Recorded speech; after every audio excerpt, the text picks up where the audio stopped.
Hello, everyone. It's Jennie of Hidden Path Astrology and Laurie of AstroLore.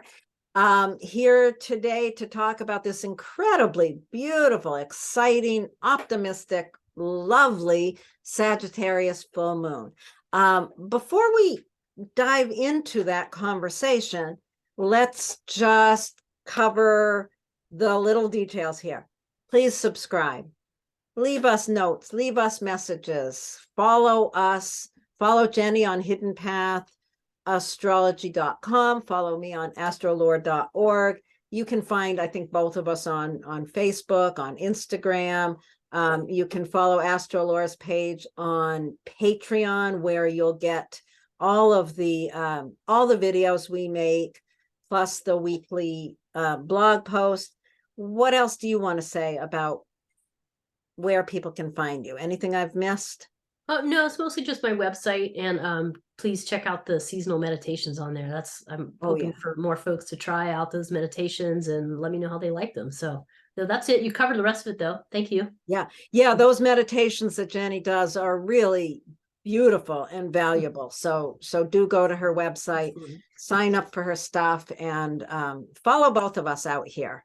And, we both do teaching, we both do consultations. So yeah, track us down. Okay, so now on to the topic at hand.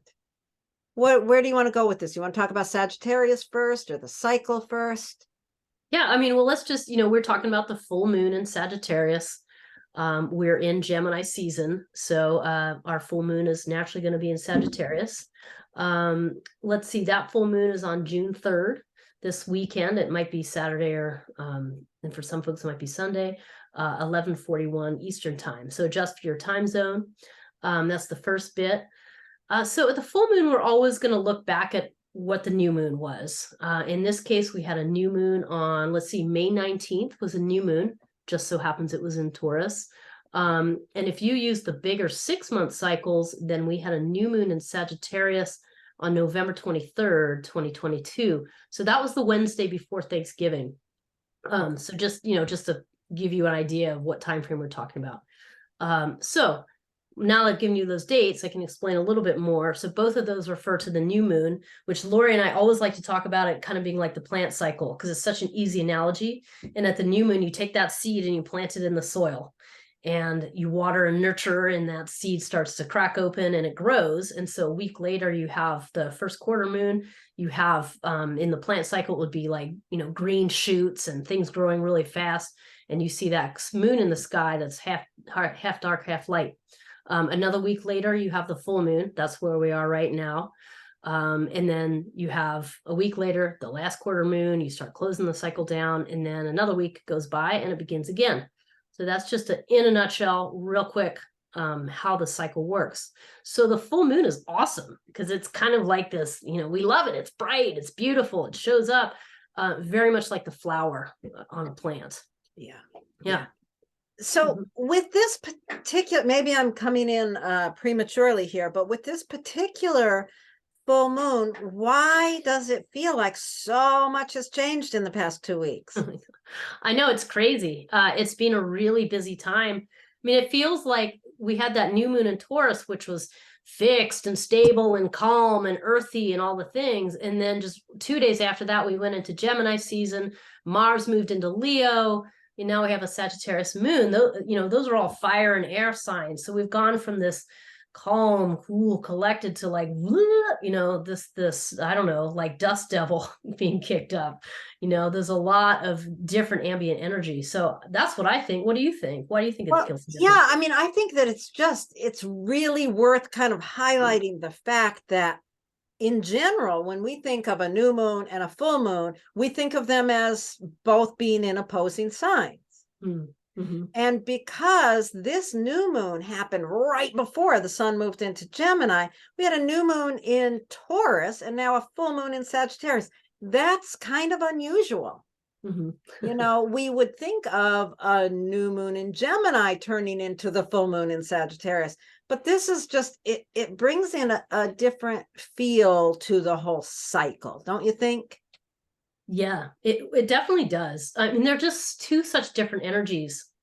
Fixed earth Taurus, it's so stable and calm. And then Sagittarius is mutable fire. I mean, it doesn't really get any more changeable than that. But what I love about astrology is it's instructional on how to use these two energies because they're so different. But we all know what it feels like in life to deal with awkward things that don't quite work so easily together. So our job today, we hope, is to kind of shed some light on how to kind of combine that stableness of Taurus to allow you to embrace this much more excitable, exuberant, optimistic air of Sagittarius. Yeah. Yeah. So, okay. So, the full moon, here we are at the full illumination, the celebration time, Sagittarius. What do we need to say about Sagittarius? What a lovely sign Sagittarius is. Yes. I mean, Sagittarius is one of the 3 fire signs. It's, as I just mentioned, it's the most changeable one because it's mutable. And I always think about Sagittarius as this arrow shooting across the landscape, and it just gets this big picture view. It kind of sees the whole thing together as a system. It's not concerned with the minutia of Gemini. It's opposite. It's much more like, hey, let's take a look at the whole thing. And it has this very optimistic type of air. I mean, because it brings in fire. So it has this much more optimistic vibe to it, I should say. And I really like that about Sagittarius. Yeah, I love thinking about that. The perspective from the arrow. You think about the centaur pulling the arrow back and letting it go. And Sagittarius is the view from the high point of that arrow. And it's a real, Sagittarius, it's a very philosophical viewpoint. Mm-hmm. It's very open-minded and it sees the big picture. And boy, do we all need to see the big picture in this world today, don't we? Me too. Yes. Yeah. It's and I remember, and every time we talk about Sagittarius, I repeat this story, but I'm going to repeat it again because it always, whenever I think of Sagittarius, I think of this little cartoon I saw when I was probably 14 years old of the centaur coming to a crossroads and there being an arrow pointing in each direction. One arrow said Gary's party. The other arrow said enlightenment. And that, to me, that just encompasses Sagittarius, both the philosophical, the need to understand enlightenment and the need to just celebrate. And those are both so much a part of what Sagittarius is. And, at this full moon, we can kind of think of that as, being at that point. What's important to us? Just partying like crazy or searching for meaning or possibly searching for meaning at the party? Yeah. I know. And maybe all roads lead to the same place, Right. Exactly. Yeah. I mean, Sagittarius is so much about expanding and it can be about beliefs, but it has this really optimistic, positive focus most of the time. I mean, it really is an uplifting sign. I think the cautionary tale, which you always have to kind of look at the spectrum. I mean, just because you have Sagittarius doesn't mean you're wielding it in this good way. So the heavier sides of Sagittarius, or it can get really dogmatic and stuck on its opinion and kind of does a reversal on itself, where once it becomes too enamored of its own point of view, it can no longer keep that open-minded stance, which is really the beauty of it. So that's what, it's got this wonderful, like, exploring, adventurous, philosophical vibe, like something that is willing to just go and wander and travel about the land and gather up viewpoints from other people. And at the same time, but you want to keep that energy going rather than falling into getting stuck in your own opinion, because it does carry the archetype of the preacher, and the preacher can be incredibly inspiring and uplifting, but the preacher can also sort of crush with his own viewpoint and sort of not uplift. So that's kind of the heavier side of it. There's one other side of it that can be problematic is overexpansion. Mm-hmm. And you can see that with, like, oh, I feel so positive and uplifted that I'm not going to worry about my bank account and I'm going to just take my credit card and go out and buy big things because I feel expansive. So, just being aware of those, the downside and just flowing on the good side. Yeah. Keep that open. No, that's a good point too, because you're reminding me just of that. I don't know, the United States of America kind of has a reputation for being like, hey, everything's great, when it isn't. And it reminds me of that false enthusiasm and exuberance. And I do believe Sagittarius is prominently placed in the chart of the United States, if you want us to really get into that. And I don't want to kind of take us on a tangent, but it does lend itself to that. So it is not sort of like lightness at the expense of pretending there's no darkness. It's more like the lantern that shines the light in the dark, and helps you kind of come around to that heat and warmth. So yeah. Perfect. Perfect. Okay, I think that's all we need to say about Sagittarius itself right now. Yeah. So I think what we want to do now is open up the chart. Are we ready for that? Yes, let's see your graphics for today, Laurie. All right, let's see the Awesome. graphics for today. Here we have. There you are with your bow and arrow. I see that. I don't know that that's me there, Jenny, but I'll take it. We'll take the white hair, the long white chart. I'll put my hair back. Okay. At any rate, here's the chart. And what do we want to, first we want to pay attention to clearly that opposition. Let me draw that in here so it's highlighted. 13 degrees Gemini to 13 degrees Sagittarius. So look at your own chart. Do you have planets right near those degrees? Gemini, Sagittarius. If so, this full moon is more powerful for you. Yeah, interesting. Yeah, so there's a lot going on in this chart. The first point, we've kind of discussed the full moon, we just discussed Sagittarius. So let's talk about what else is going on in this chart. And there's a lot. So I don't know if you have a particular place to start, but I think let's start with that. We talked about the new moon being in Taurus. So one thing that we cannot escape from this chart is we've got to look at Taurus, because where the Taurus is, because there's a lot going on there. Yeah, so the Taurus area is where we initially planted the seed that results in this. Nice heart. So so we want to look at Taurus, and we also want to look at the two ruling planets of the sun and the moon, right? Yeah. And they're in Taurus. So surprise, surprise, right? Yeah. So even though this is such a fire and air theme of Sagittarius, the kind of the hidden secret behind it has to do with Taurus. And so I've been kind of using that as like the hidden secret is about being grounded, is about finding your own roots, and is finding that inside yourself, because so much else around you is changing. So you've kind of got to find some of your own inner stability, whatever that means to you, in your home, in your emotions, you know, through your physical practices. That's kind of one of the hidden messages here. Interesting that both rulers are in Taurus, you know, and Jupiter rules Sagittarius, Mercury rules Gemini. Both are in that sign where the cycle began.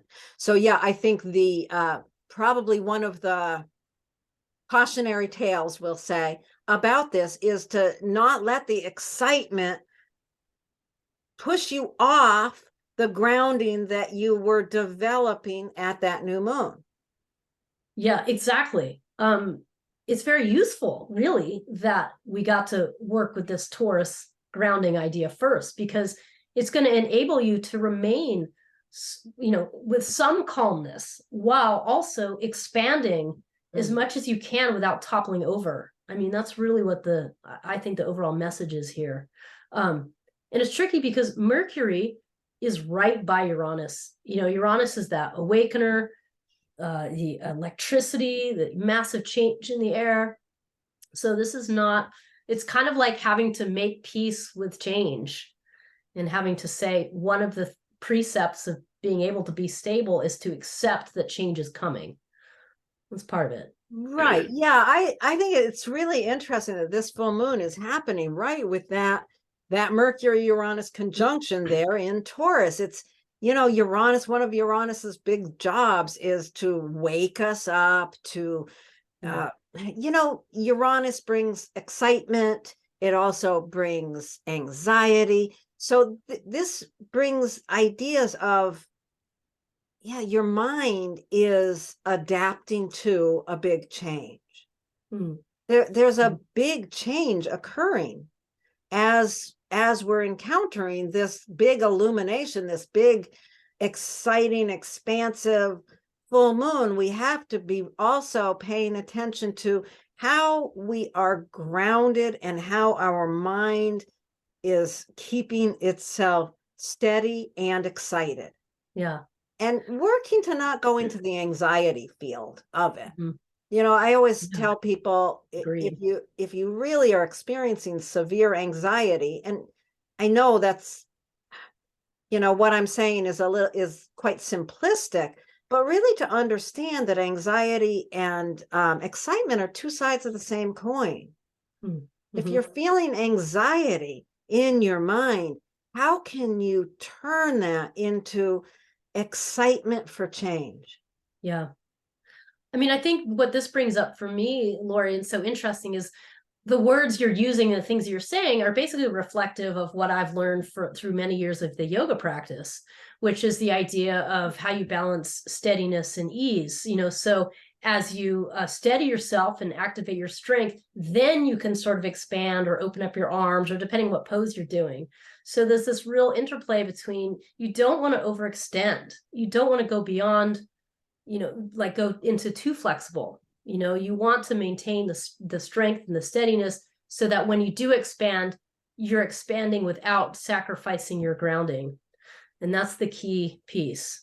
So this is That's a great beautiful statement. way to connect it. That's a really, really good way to connect it with the yoga postures that require stress, but you've got to have the grounding first. Yeah. And then, and because if you're opening without keeping your grounding, you're not really opening, you're collapsing. You're falling over. You know, you're not really moving with it. You're being swallowed by it. So this is about, how do you maintain that middle ground, really, of finding enough grounding, but not too much that you're rigid. But on the other hand, you're being able to be open to new things. That's beautiful. That just makes me think of, you know, what we were saying about the cautionary part of the Sagittarius moon. If you're not keeping that grounding, that's where you're going to get dogmatic, or you're going to go extending in some way. So if you're having a struggle with either getting super dogmatic about your own opinions, or, you know, spending too much money, or eating too much, whatever the overextension is, if you find yourself in those places, just go back to ground. Yeah. Allow that ground, will allow the expansion to happen in a healthy way. Yeah, and just, you know, Taurus is simplicity. So this is simple.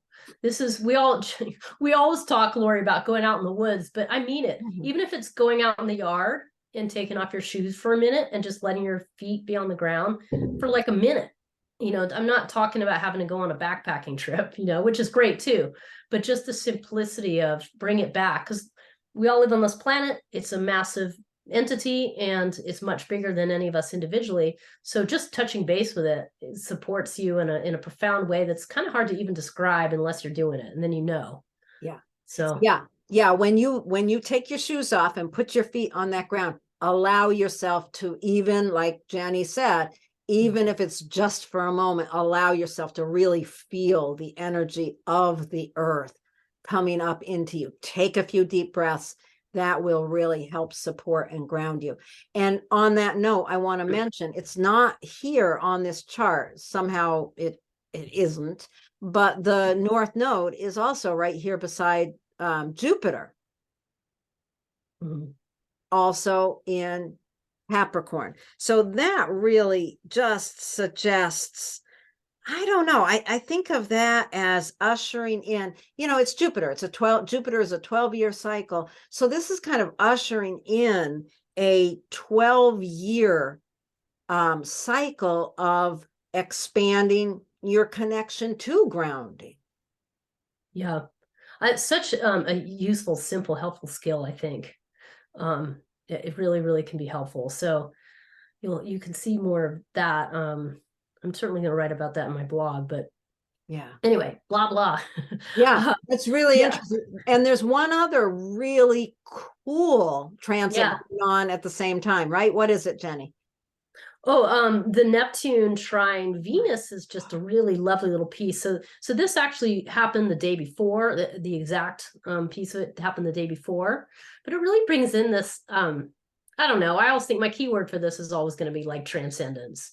It's how you kind of go beyond the mundane, the ordinary things of life, and you just kind of, you have those moments where you're just like, oh wow, like life is an amazing thing. It's that kind of thing with in water signs here too. So really nourishing and supporting and celebrating those more mystical states. Yeah. Yeah, What it's do you think? beautiful. It's beautiful. I mean, it's a free flow of energy between love and mysticism. I mean, it just brings together this. If you're, it's a very romantic connection. It's a very artistic connection. If you're an artist, you can really use this few days to just flow in creativity. If you're in a partnership that feels really loving and connected, you're in a flow of love. It's a beautiful connection. And I think that just really supports the beauty of this particular full moon. And I wanted to also bring in, can I bring in the strawberry moon thing? Oh, of course. I've always been a bit cranky. What? Who, No me? way. I've always been a bit cranky about all these names for the full moons, but this one, I don't know, it just hit me. The understanding of this Sagittarius full moon being the strawberry moon. And what I'm thinking of is how I spend a lot of time in cemeteries, oddly enough. But at the new moon, going into cemeteries are full of, the ground cover is so much wild strawberries with their tiny little white blossoms. And they're so beautiful and they shift so quickly. This new moon is going to be, if you go into cemeteries in New England, you're probably going to find a lot of tiny little red strawberries at this process. And I just think that that's so beautiful as it relates to the cycles of the moon, and this being the last full moon of springtime. Really brings forth this beautiful abundance of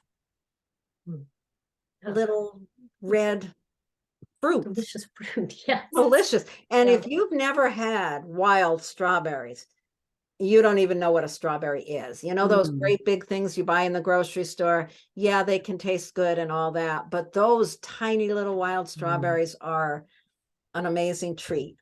Okay.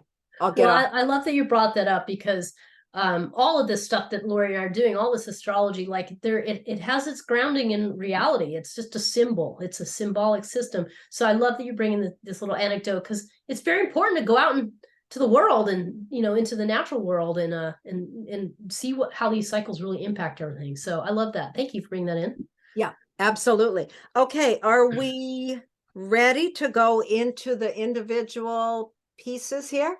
Yeah, let's do it. I think we're good. Okay. So I'm going, wait, I gotta clean up what I've got here first. All right, so now, first of all, we're going to talk about those of you with Aries rising. You want to start this one? Yeah. Excuse me, clear my throat a little bit here. Okay, those of you with Aries rising, this full moon is happening in your 9th house, which is this place of your worldview, the way that you open up to wisdom, the experiences that you have in order to open your mind, essentially. So this is really, I see this as, even if you have an Aries sun, this is just a huge lift. This is an invigoration and excitement about the way that you see the world. I see this as, really optimistic and quite lovely in a lot of ways. And against, Gemini season, it's really a suggestion of, hey, step away from the nuts and bolts, the logistics, the data, the planning, like step away from that for this full moon and really embrace the bigger picture view. That's in a nutshell, I think, what the full moon brings. The other really interesting piece, as we mentioned in the other section, is that we did have a new moon in Taurus. So this full moon is based on that new moon in Taurus. So again, you want to think about how stable you feel in terms of how you treat yourself, how you care about yourself, your self-worth. That's at the core, because that's what the Taurus work was asking you to kind of get really grounded in how you value yourself. So essentially, as you do that, then you're able to just really embrace this time of excitement and joy of that this full moon kind of brings in for the weekend. Yeah, I think that this is a perfect time to get away. You know, go on a road trip, get out into the world, see something different, experience the world from the perspective of others. And, you know, if you think of it as your ability to do that is really based on the stability in your second house. You know, whether that means your own self-worth, I'm worthy of going on this trip, or if that goes right down to, I've got the finances to support it. You know, that second house is about your self-worth. It's also about money and resources.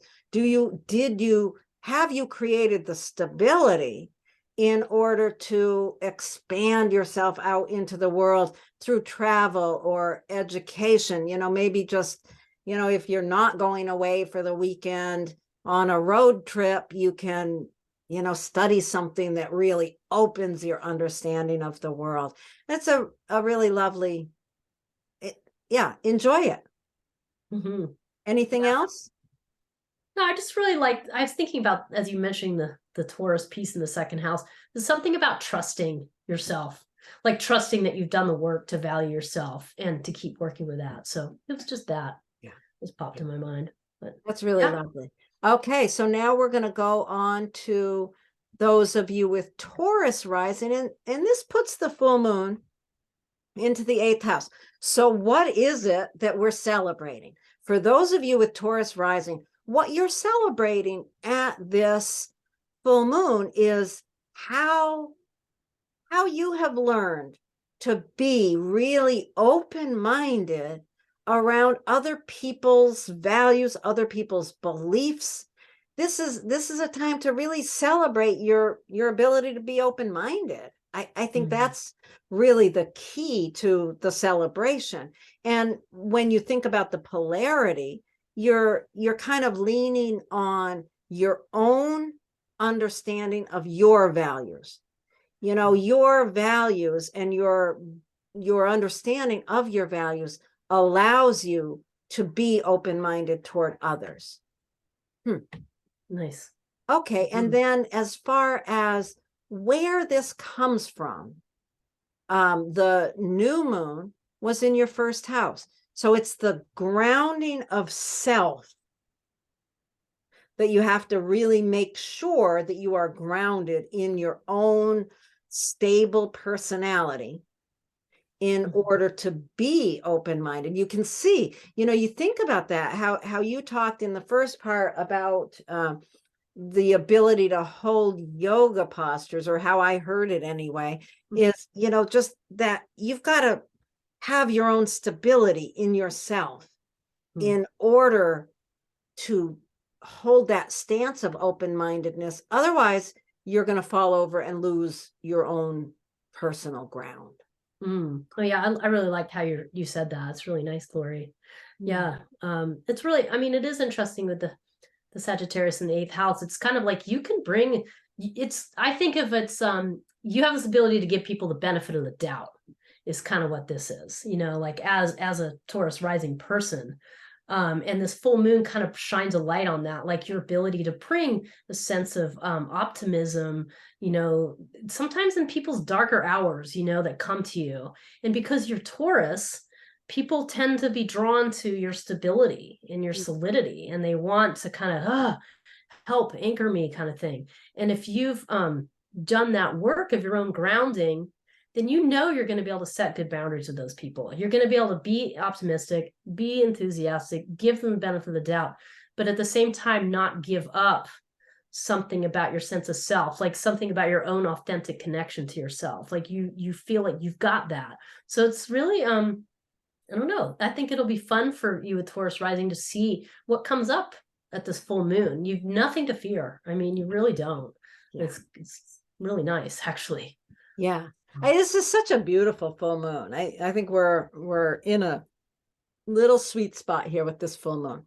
Okay, Yeah. now we're going to move on to those of you with oh, I gotta clean this up first before I can go there. All right, Gemini rising. Oh, we got to get rid of that little heart. It's in the wrong spot. Yeah, so I like your little heart. It's cute. Yeah, so I think, Gemini rising here brings the full moon right into your partnerships and relationship house, so that's what it's just really nice in a very simple sense. Like, hey, it's time to celebrate your relationships, celebrate the people that support you, that love you, those intimate folks. It might also, again, be it can always be those like work colleagues that are your coworkers that you feel, or maybe a business partner is a better way to put it, but those people you feel really tight with at work too. So all of those folks, like, just this is the time to celebrate, enjoy, and really see what they bring to your life. Because with Gemini rising, the Gemini season is kind of giving an opportunity for you to look at all of these things for yourself, like the more personal aspects of yourself and how you communicate. So that's in a nutshell what this is bringing. Yeah. Yeah, I don't know. Do you want to add more about the? Well, just, just thinking of the sun being there in your first house, during Gemini season, every year during Gemini season, you're kind of on display in a way. Your personality is very activated during this time, that polarity, self and others. So really, yeah, like you've been saying, Jenny, that it really is this is a very simple one. For those of you with Gemini rising, you're celebrating your ability to be in relationship with people who are wanting to celebrate. You tend to, if you've got Gemini rising, the people that you draw to you are probably, more free thinking kind of people. That's what you're drawn to. You're drawn to people that have an expansive nature. So in continuing on with this and thinking about where the stability of the cycle began, how are we thinking about that? That's in the 12th house. The seed was planted in a very under the currents place within you, in your unconscious. So in order, I guess that's actually pretty clear. If you think about, in order to celebrate yourself and your partner both together in that polarity, you have to have your own internal grounding. Your unconscious can't be unsteady. Or that's going to be competition rather than celebration. Good. Yeah, that's a good way to put it. Yeah, it's something about, it's not like you're ever going to know all the contents of the 12th house. Like, nope, not even close. That's not the point. It's more knowing that you've been willing to look at whatever's kind of under the hood or under the current, as you put it. So the 12th house is always a little tricky to grasp, but I think for Gemini rising, absolutely crucial to have a sense of solidity and grounding to do with those subconscious patterns, because Gemini rising, it could be so flighty and like, so I think, you've already said it, you said it beautifully. So, but I think that it's very clear. As you trust yourself, you're good with yourself, you can very easily celebrate all others in your life with no issue. Yeah. Okay. So I think we're ready to move on to, let's see, Cancer rising. Ooh. Back. Our little lady moved down to the bottom. Oh, there she is. There she is. So, okay, with Cancer rising, I don't remember who's supposed to be starting this one, Jenny. You can. I'm trying to make Laurie adhere to rules. I'm not real great with rules. And no, it's all good. Part of the reason I'm not real great with rules is I forget. Yeah. Oh, so but no, take it away. At any rate, okay, if you have Cancer rising, The Sagittarius full moon is falling in your 6th house. So what is it you're celebrating? You're celebrating your own ability to create patterns of behavior that support you. You think of that 6th house is very much about our day-to-day routines that support our health, that support our life on this planet. And this is a place where you're probably very willing to explore different ideas of how to take care of your body, different ideas of routines that are important to you in your life. So this is a time of celebrating that. Yeah. The polarity comes from the 12th house. So, you can think of this polarity also as physical health in the 6th house and more behind the scenes, your unconscious mental or emotional health. So there's really a way of appreciating who you are on that deep internal level and celebrating how it expands into your routines. Did that make sense? Yeah, I think it made sense to me. Okay. It is an interesting one. I think that the 6th and the 12th house, as well as Sagittarius and Gemini, like all 4 of those things have some tie to learning, some tie to being willing to be open to something new and different. They all have little different approaches, but this is very much a theme about being curious and willing to kind of be open to new things.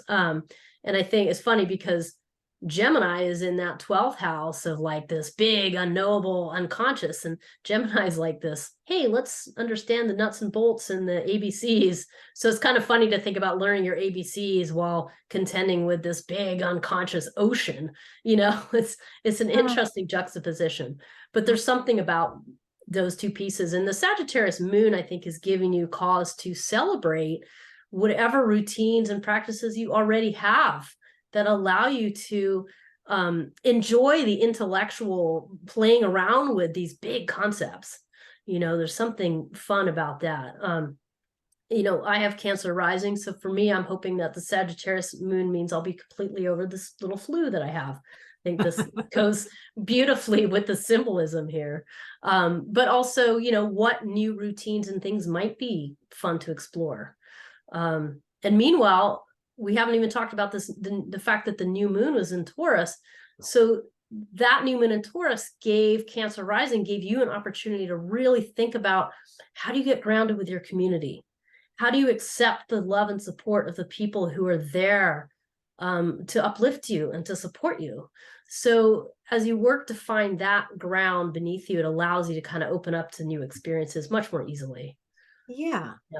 So this, in order to maintain this balance between health and the unconscious, I mean, these two are so closely connected. I loved how you were talking about Gemini with that 12th house. It's really interesting. But yeah, with Gemini in the 12th house, there's a lot of curiosity about what goes on underneath the surface in you.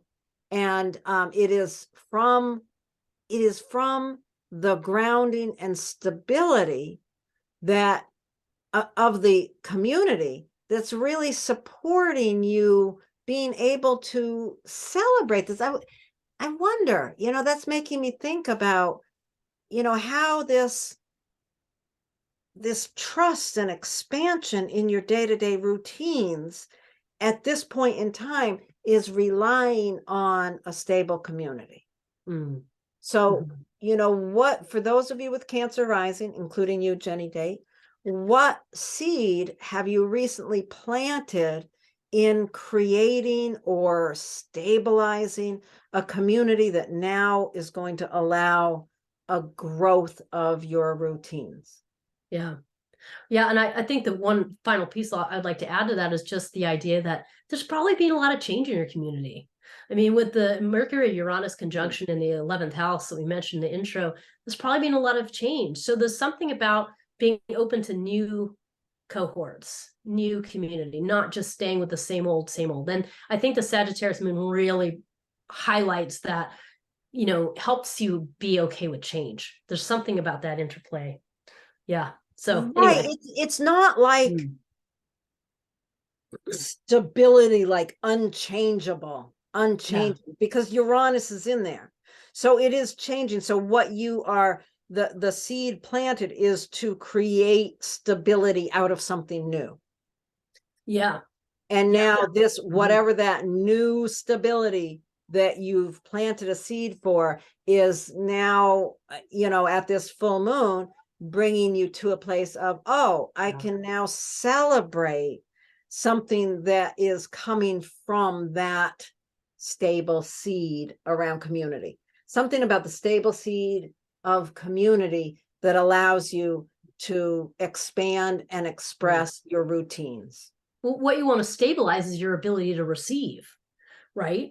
It's not trying to be in control of what's coming to you or anything like that. It's just simply going, hey, those people are trying to support me, so I'm gonna open to that.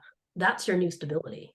Oh, I love that you just said that. You know, I mean, it's so easy in these videos to talk about the 11th house. You know, when we're talking about it this way, like community, it's the community that supports you. It's your ability to receive from that community. Yeah. Well, you taught me Beautiful. that, so. Beautiful, All beautiful. right. Okay, let's move on to those of you with Leo rising. Ooh, Leo rising. So this is exciting because, again, Sagittarius is a fire sign. So, you know, if you're a Leo sun or a Leo rising, you're going to really be picked up by this Sagittarius moon. It really brings in the excitement and the exuberance and the enthusiasm and so on of Sagittarius right into the area where you get to give of yourself. And Leo in balance just loves to be generous and give of itself. So that's ultimately where Leo's headed. So I think that's pretty awesome. This could be a very exciting time. It also brings some, with the polarity between the sun and the moon, it's also going to bring in your community, like the group of people that you enjoy, that you get a lot of support and I don't know, ebullience from, we'll say. So this could be a very lively full moon weekend for Leo folks, I think, for sure. And the thing that you want to bear in mind is that the new moon, that is what this full moon has grown from, was actually in Taurus. So however you stabilize yourself in your workplace, in your profession, in your career, the way that you show up in public is what is going to allow you to just be completely wide open to enjoy this fun weekend, you know, and it's part of it's because of the work you've done to stabilize yourself in your workplace.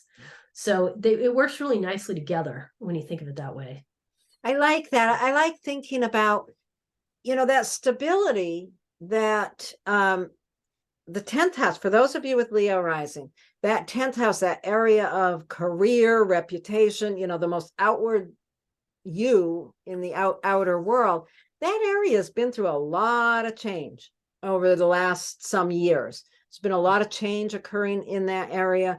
And this having some grounding within the change, you know, having grounded in the acceptance or the understanding of some of the change, that will really enable this celebration to be, to not get off kilter, to not get into over extremes of giving of yourself, which Sagittarius in that 5th house could do if you don't have the ability to be grounded in a somehow in a public arena. I don't know if that makes sense.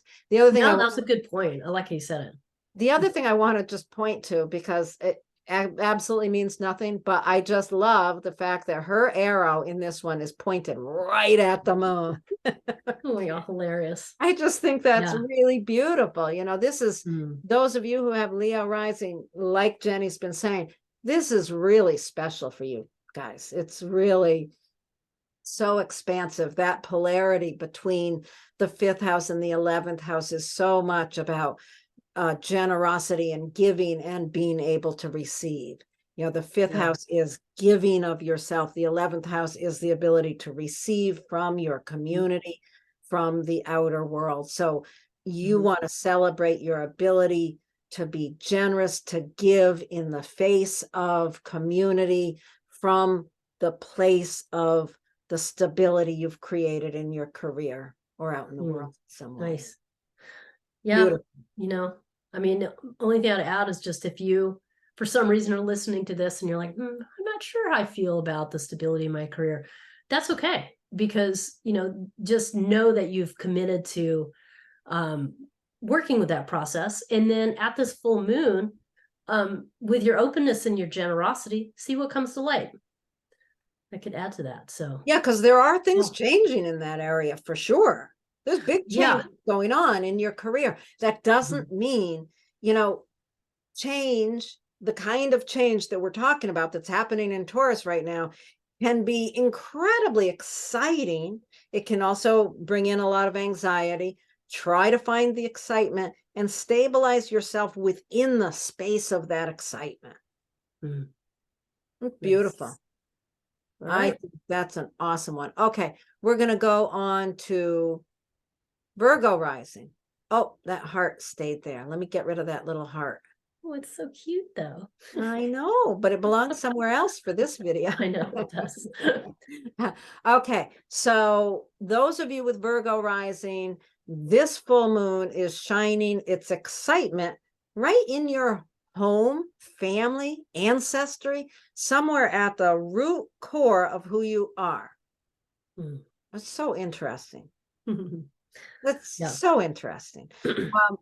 Yeah, I get distracted because this one's mine and I'm so aware of where I'm going to be on June 3rd at 11:41 p.m.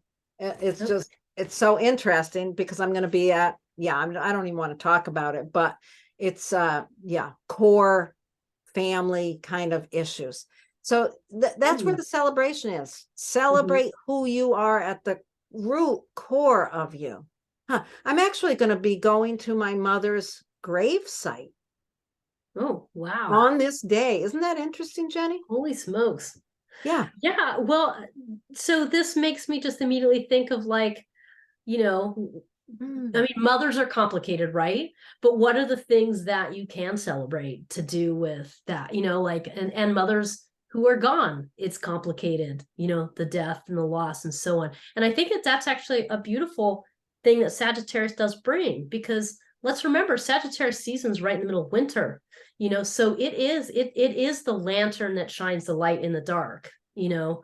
It's not the bright brilliance of the sun, it's the light that it brings with it. So it's something about enlivening, celebrating, enjoying the positives, the part that did bring light into your life. Yeah. So it's a time for Virgo rising. It's a time to celebrate your roots, celebrate the core, your roots, your family. And in opposition with that opposition to the sun, it's like the sun is up there. It's very public. You're in a very public space and celebrating the family, the core. It also just makes me think, Laurie, that, you know, what are the changes that are coming about in your career and how are they affecting the way that you feel with your feet on the ground? I mean, that's kind of what whatever ripple effects are happening during Gemini season in your work life are also affecting your roots in the fourth house, but also giving cause to celebrate the things that are in place and to welcome in change. Yeah, it's so interesting with this, you know, having the new moon having happened in Taurus rather than Gemini. It really, there's been so much change over this 2 weeks. There's been so much change, and we can really see that when we look at this full moon. We can see how much things have changed in a very, very short period of time. So the seed that began this cycle actually happened in the 9th house. So what is stable? What are you in the face of change? What have you stabilized in regards to your worldview, your understanding of education, travel, where you expand your understanding of the world? Yeah, I mean, it is interesting just thinking about planting that seed in Taurus, which is such this calm and cool, collective and stable, you know, and that's great to have that in your place of worldview. I mean, I think the question's always going to be trying to find balance, because you don't want to sacrifice stability for like opening your mind to something off, way off the charts that you don't really align with. But at the same time, you don't want to be narrow-minded. So you're trying to figure out, asking yourself, how do I stay stable here? So I can therefore be open-minded without losing my sense of self in my own worldview. So something about that. And that is only going to serve you at this full moon when you go to, kind of celebrate something at the very roots of your being. It's kind of like celebrating yourself for your ability to set down some anchor and stay open to new experiences. Right, because that area, that ninth house, your worldview, your understanding of, your worldview, all the things that go along with that area has been through so many changes over the last some years. And so creating stability, it's so interesting to think about creating stability in the face of change. And that's really so much of what this is right now. That's a life skill. And it's so funny to me how different Sagittarius and Taurus are. Like, they're just so different, but all these energies exist, and we all need to learn how to work with different components at different times together. So that's what this one is. Yes. It's fascinating. Okay. I think we're ready to wrap this one up and go on to those of you who have Libra rising. Oh, look, her arrow's pointing at the sun. Oh, she's taking a pot shot of the sun now. Oh my goodness. Well, let's see. Okay, with Libra rising, the Sagittarius full moon is landing in your third house of communication. So this is a time to communicate a way in which you feel enthusiastic, positive, lifted up. That's one of the ways to look at this. During Gemini season, there's an interplay with your overall kind of worldview and opinions of things during Gemini season. But overall, this is a time to kind of, celebrate and look at the enthusiasm with which you can it sort of infiltrate your communication. Like, that's what you want to look at. And the funny thing is with Libra rising is, again, we had that new moon in Taurus as the seed state. So what has happened to you since May 19th, where things are starting to shift? Because at that new moon in Taurus, you were planting a seed for stability when you were dealing with other people's stuff, other people's emotions, other people's money, other people's values, all those things that are kind of sticky and messy, and that you kind of get, not sure, lots of hearts. So you had that opportunity to really kind of go, okay, where are my feet on the ground? What boundaries do I need to set with other people and their difficulties and their unresolved baggage? So that's kind of the seed state. So now you kind of can go, okay, I can now express my opinion. I can speak whatever I want to speak and know that I've come from that place of stability and groundedness. Right. It's so interesting. It's like you can celebrate using your voice. Hopefully you have set that seed. You have that grounding in your relationships with other people's values, so that you can do that in a celebratory manner. If you don't have that grounding, if you can't be trusted in navigating other people's deep stuff, then this could go wrong. So you need that stability. And that's how this 2-week period of time between that new moon and this full moon, a lot has changed. But you set that seed to stabilize your ability to be in relationship with people, even people that think and feel so much differently than you. But that's where the cycle began, is in trying to, developing a stability there. It's a tricky business, because that area of the 8th house, how you navigate other people's baggage, has been through a lot of changes over the last several years. So how you're navigating those things is very different than it was, years ago. So you're stabilizing that area, and now you can celebrate the work you've done there by really bringing your opinion to the table. Yeah. And an interesting journey for Libra rising in general, just because you probably are somebody that really values peace. I mean, Libra is is ruled by Venus. So there's something about wanting things to be stable, wanting things to be fine and copacetic. And that's just not the way life is. So, yeah, if it's been a little bit tough, like enjoy the hell out of this full moon. Yeah, that's that seed for stability in that area. Think about the boundaries that you have set over the last few weeks. That's what really is holding the stability, is the boundaries that you've set, whether you've spoken them out loud or not. That's beside the point. Maybe now you can speak them in a celebratory way that people can understand and accept. Nice. Awesome. Okay. I think that wraps us up for Libra rising. And now we're going to move forward to those of you with Scorpio rising. All right.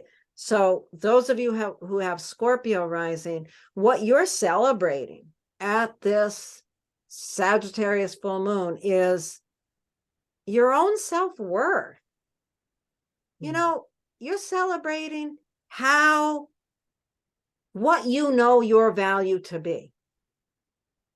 You might have just gotten a financial windfall and have that to celebrate. That's possible, but certainly not necessary. But what it is you're celebrating is your self-worth, how you value yourself, how you value your own resources, all of that. That's where that Sagittarius full moon is. So the polarity between these two areas, it's an interesting one. This is your values down here. That second house where the moon is your personal values.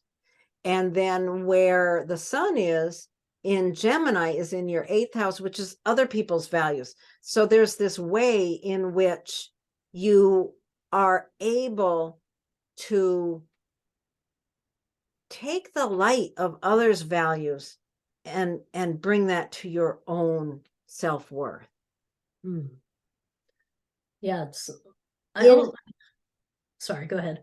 Well, let me just say, in order to not get thrown off balance with that, hopefully you have set a stable seed in your relationships with that new moon, because that's where the new moon was. Okay, I'm done. Say something now. No, it's sorry.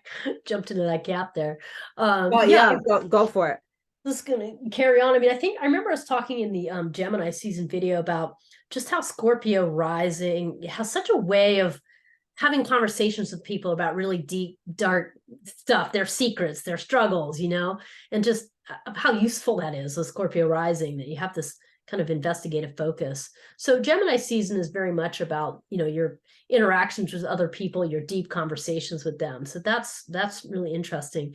And the Sagittarius brings that counterpoint at the full moon of kind of just reminding yourself. Sometimes a Scorpio, you can be kind of just reminding, like uplift yourself, like how helpful you are to other people, like celebrate the resource that you are, both to other people and yourself. So that's something to think about. And I love thinking about that Taurus new moon as the seed that you planted to just be really stable in your partnerships.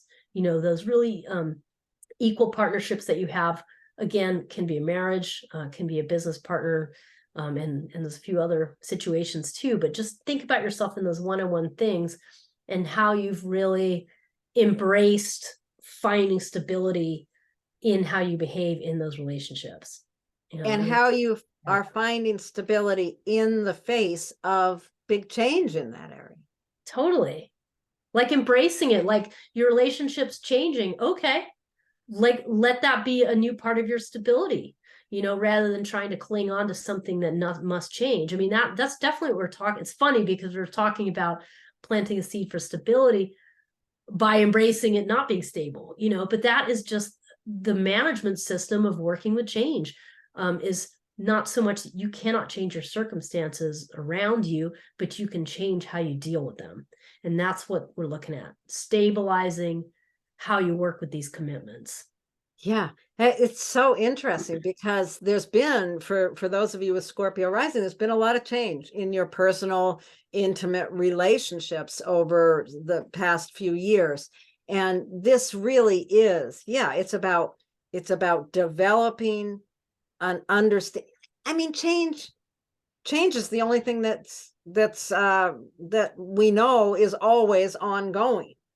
Yeah, change is constant, right? Change is constant. Yeah. And this really, I think this last few weeks really highlights that in a way, because the full moon happens in a not opposed to the new moon, where as it normally does. So this is very different. You planted a seed to stabilize relationship in the face of change. And then immediately after that new moon, the sun moved into Gemini, bringing your attention to this deeper level of how you navigate relationships.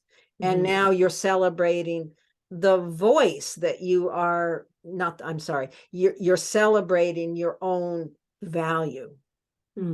Nice. Yeah. And I mean, I just like how, Laurie, you brought up the strawberry things in the beginning, because this is just getting back to walk out into your yard and enjoy it just for a minute. I mean, it's that bringing it down to those simple things. So smell the flowers. Yeah. Yeah. So as long as your relationships are stable, you're going to be able to really celebrate this. As long as your relationships are stable in the face of change, you're going to be able to really, really celebrate your own self-worth at this Sagittarius full moon. It's a beautiful full moon. Enjoy it.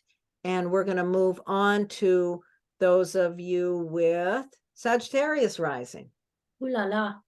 Ooh la la. So, yeah, Sagittarius rising, boy, that just brings that full moon right front and center onto you, your personality, your ability to be positive and supportive of other people around you. I mean, most likely, those of you with Sagittarius rising, you might have a bit of a reputation for being, somebody who's just supportive and is able to be enthusiastic about just in general. And this really brings up the polarity of your relationship with your significant others. That's where the focus is on Gemini season, the kind of logistical nuts and bolts of communicating in your relationships. And then at the Sagittarius full moon, it's like you get to pause and just celebrate, but it's not just you, like celebrating you at the expense of anything else. It's you and your relationships you're in and uplifting another person. So this is just a really, in some ways, it's very simple for Sagittarius rising. And the other thing to think about is this cycle originated with the new moon in Taurus on May 19th. So take a moment and think about what has changed between now, June 3rd, and May 19th. What has happened? It's been a very busy couple of weeks. So think about that and then ask yourself, how grounded you feel in your routines? Are you happy with, the way that you're eating? Are you getting enough sleep? Are you getting enough exercise? And most importantly, are you getting outside enough? I mean, those are the kinds of questions you want to ask yourself, because that's what's going to allow you to stay grounded and just be totally wide open to the enjoyment and celebration of the full moon. I mean, that's how these kind of work together. Yeah, this is a very simple one, because it really is. You are celebrating you as others are reflecting back to you who you are. That's really the polarity between the first and the seventh house. Oh dear. I apologize for that. That's my website guy. Anyway, that's that seed of stability within that sixth house of your day-to-day routines. There's been so many changes in that area of your life over the last number of years. There's been a lot of change in how you take care of yourself, how, all of those day-to-day routine issues. So within that scope of change, you set that seed to stabilize change. And that is enabling you to really come to this point of celebrating who you are and who you are in relationship. This is beautiful and quite simple. Yeah, and you're making me realize too what you just said, Laurie, about the sixth house there. It's like, it's about prioritizing. Like, there's been a lot of change going on, so you probably had to reprioritize the most important part about your healthcare routines. So just add that to the mix. Yeah. So, Okay, all right. we will go on now to those of you with, Ta-da. ta-da, whoa, Yeah. she just jumped from up there to down there. Yeah, she's busy. She's busy. She's jumping back and forth. Okay, with Capricorn rising, this puts you're celebrating something that you can't quite see clearly. Isn't that an interesting placement? With Capricorn rising, the Sagittarius full moon falls in your 12th house.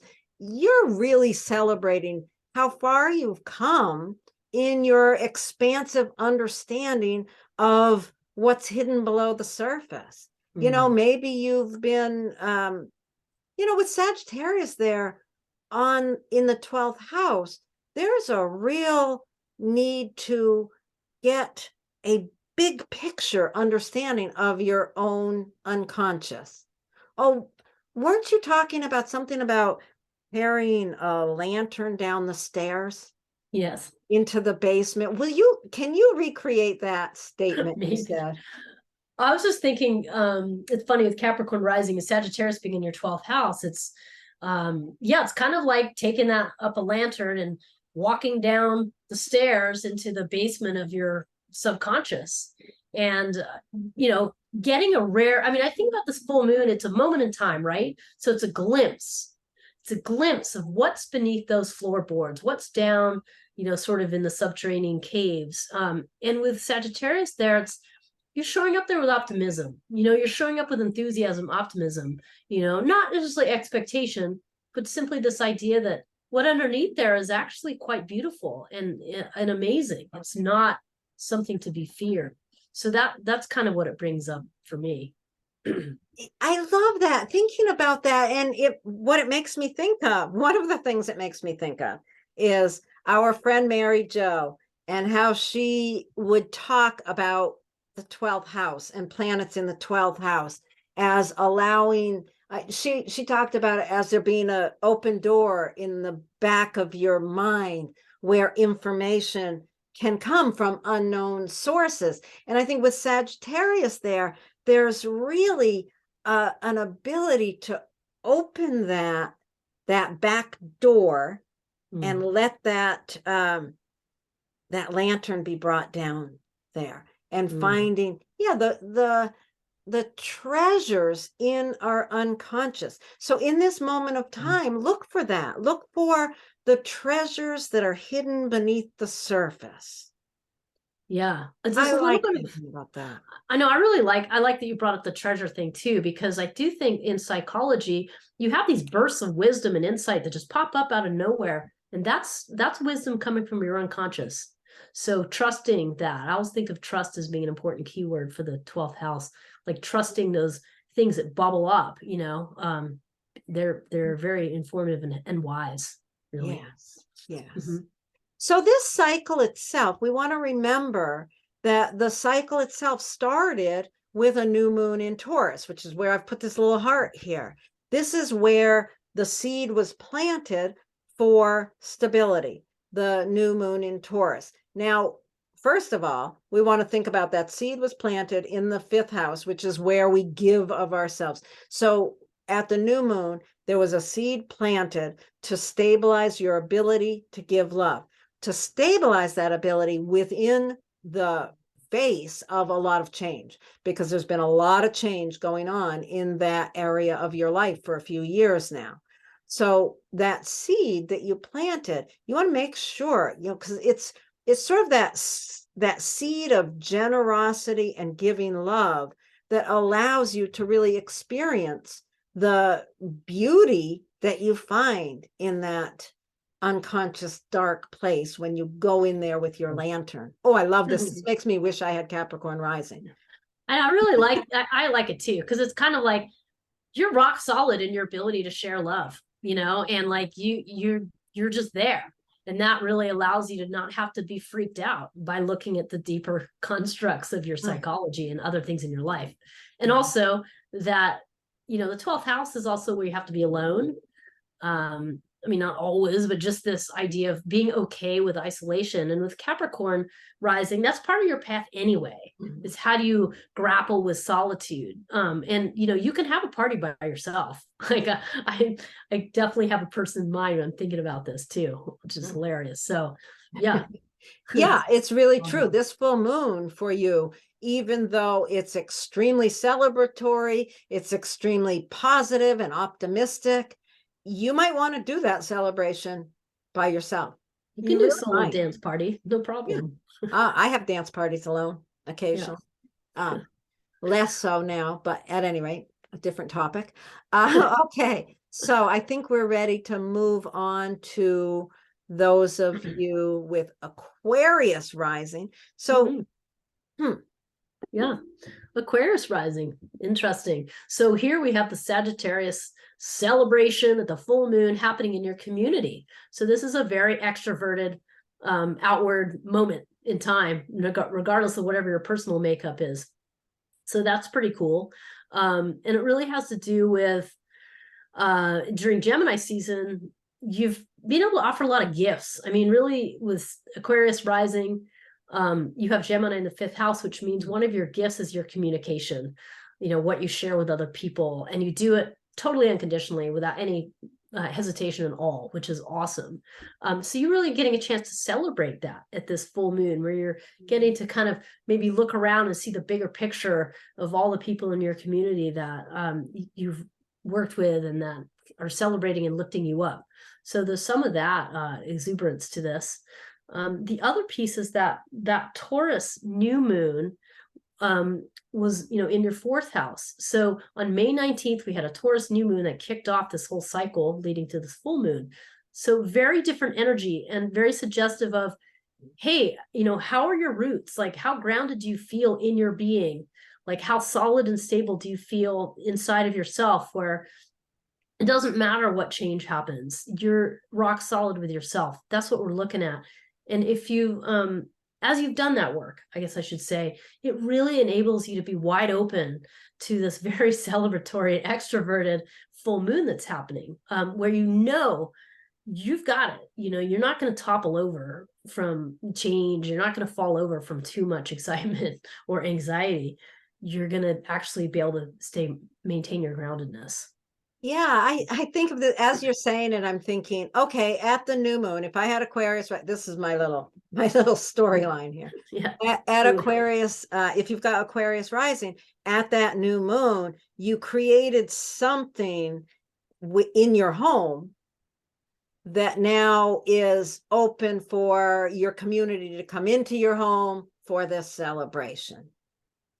You know, that area of home and family, that 4th house, that area of your roots, your home, your family, there's been a lot of change in that area. And in the seed that you planted was for stability within the face of change. And yeah, as that in the past 2 weeks, there's been so much change has happened in the past 2 weeks for all of us. And now invite people into your good, stable home and your community and celebrate. Nice. It's a beautiful, beautiful time. This is such a beautiful full moon. So I hope you all enjoy it. And let's move on now, Jennie, to those of you with Pisces rising. If you've got Pisces rising, the celebration for you is very much around your career or your reputation, who you are out in public. So make this celebration be a public celebration of how you show up in the world. It's really balanced by the 4th house, that full moon is in that polarity, that home and career. So what else do you want? I'm kind of stuck here all of a sudden. I got distracted. No, well, it's funny how, I mean, the home and career thing, I mean, you don't have to give a toss about astrology to know that there's some ways in which those kind of play off of each other. And in this case, it sort of seems like, you know, you may be getting some kudos at work. Maybe there's some kind of celebration, or maybe you're just feeling really happy about your work. Maybe you've hit a milestone, all things to celebrate. And because it's Gemini season, there's still some focus in your family life. So it's kind of like, how do you, you know, you're bringing your family to the celebration, you know, they're part of it. or you're feeling grateful to them for supporting you in the nuts and bolts of things while you get to kind of be a star at work. You know, there's different ways that can play out. Those are a couple of ideas. But that's what I think of. And really, this is all tied to what the Taurus New Moon we had on May 19th. So Pisces rising. Think about the last 2 weeks. What has transpired in the last 2 weeks since you planted a seed for stability in the way that you communicate? And I'm sure that there's been some change because it's just been a wild world for all of us. So, and as you look at those changes, you know, are you still able to feel solid and secure in the way that you're communicating? So just look at that, and that's going to allow you to just really enjoy and rejoice in this Sagittarius full moon. So it's that trade-off of how grounded you feel that keeps you stable and allowing you to be open in a whole new way for new experiences. It's sort of like, yeah, you've planted this seed in that third house around the stability of how you use your voice, how you communicate, and keeping that stability in mind really allows your family to celebrate your expansion in your career.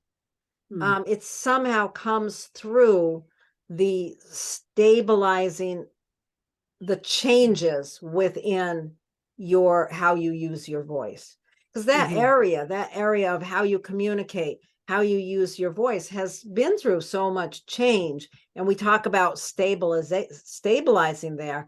You know, you're stabilizing in the face of change. And that stability in the face of change is really what's allowing this expansive celebration of your career or your reputation. So there you have it. That was for Pisces. Anything else, Jenny? Oh, Jenny. Hackfest. No, I think we covered everything. Okay, I think we're good. And I hope anyone who's still watching, just get ready to celebrate over the weekend. I think June 3rd is a Friday, right? Nope, Saturday. Okay. So this, this full moon, because it's at 11:41 p.m. in Eastern time, on the other coast, they're celebrating this in the very early hours of the 4th. So this really encompasses the whole weekend. So make it a celebration. That's right. All right. Do you have any big plans for celebration, Jenny? I'm going on a little trip. My tickly throat's catching up with me, but I'm going on a little trip to the ocean. So oh, good. That's a great way to celebrate. And at this point, nobody's listening to us anymore anyway, so we can say whatever we want. I'm going to my high school reunion and seeing my mother's grave. That's my 4th house full moon. All right, Jenny, thank you so much. And we'll do this on the next new moon. All right. Thank you, everybody.